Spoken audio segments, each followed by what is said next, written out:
Située à l'extrême sud des îles anglo-normandes, Jersey jouit d'un des meilleurs records d'ensoleillement des îles britanniques.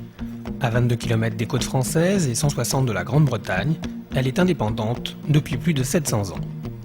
À l'origine, l'île appartenait au royaume de Normandie, mais à la suite de sa conquête par Guillaume le Conquérant, elle resta sous domination anglaise pendant près de 200 ans.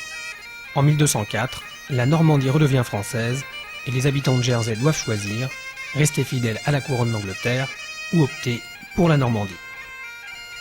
Ils choisissent l'Angleterre et en échange ils obtiennent le droit d'élire un parlement indépendant, c'est-à-dire de voter leurs propres lois.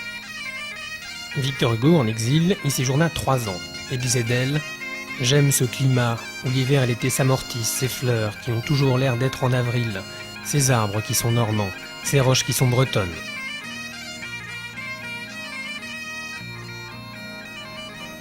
Comme pour commémorer le séjour de l'illustre écrivain, il n'est pas rare de trouver encore aujourd'hui des noms de rues en français.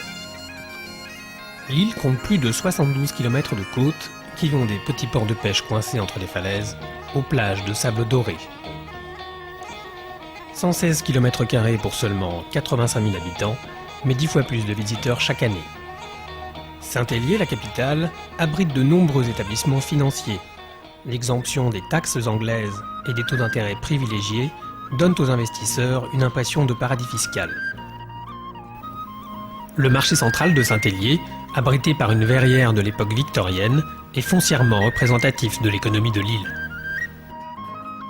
Les fleurs sont omniprésentes, le climat de type océanique tempéré par l'influence du Gulf Stream offre tout au long de l'année une température constante idéale pour la floraison.